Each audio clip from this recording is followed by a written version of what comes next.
Je suis heureux d'être son esclave, soumis, prêt à tout pour qu'il renoue avec la pleine légalité constitutionnelle, avec des autorités élues, des représentants légitimes. Je n'ai pas d'autre mission, je n'ai pas d'autre prétention. Il s'agit pour moi, et il doit s'agir pour chacune et chacun d'apporter sa petite contribution, sa petite pierre à la consolidation de l'édifice national. Car la maison commune est ébranlée, affaiblie, humiliée. Elle tremble dans ses fondements depuis au moins une décennie. Oui, il ne faut pas avoir peur des mots. Le Mali est ébranlé, piétiné, humilié. Ébranlé, affaibli, humilié par ses propres enfants, par nous-mêmes. Ma plus grande satisfaction résidera dans la passation de témoins au futur président de la République élu, élu proprement et élu indiscutablement.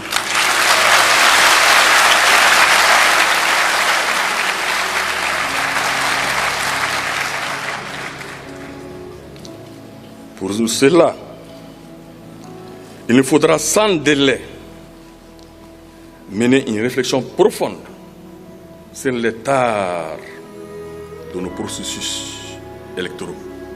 Et ce, à l'effet de nous doter de bons textes, de bonnes pratiques, de solides contre-pouvoirs. Car sont ceux-là la force de toute démocratie. Au nom du peuple malien, qui ne saurait être privé de ses choix, au nom de la vérité des urnes, qui doit être la seule norme en démocratie, je combattrai sans concession les scrutins au coût astronomique.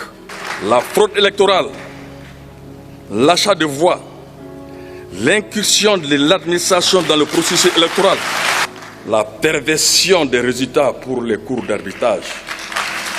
Une telle mission, je le sais, se mènera sur le socle de la guerre sans merci qu'il faudra constituer à livrer aux forces terroristes et aux crimes organisés. Les fléaux accablent certaines parties du pays depuis plus d'une décennie. Leur sanctuaire s'élargit au détriment de la sécurité nationale. Les demi-victoires ne se suffisent plus pour nous vaincus. Nous devons gagner totalement et durablement. Pour cela, il faut certes une gestion politique, là où celle-ci est nécessaire. Mais il est important de se doter de moyens les plus dissuasifs possibles. À travers une armée aguerrie, matériellement soutenue et moralement prête.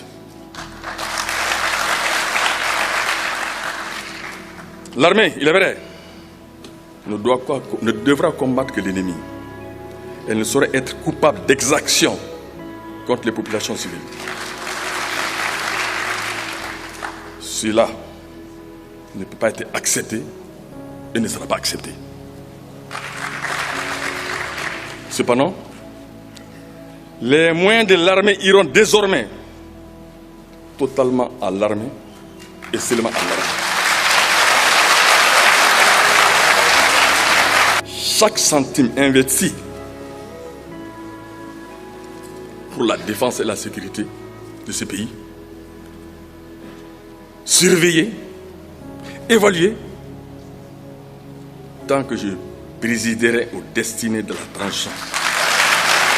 Je ne peux pas promettre zéro corruption, mais je ferai tout pour que l'impunité zéro soit la norme.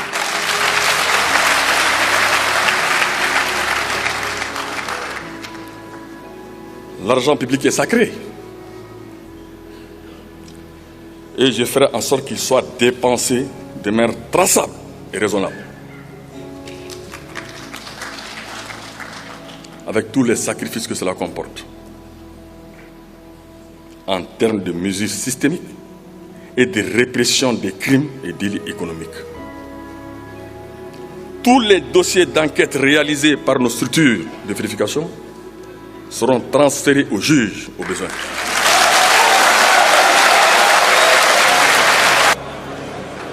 Il m'appartiendra de garantir à la justice les moyens de diligenter leur traitement.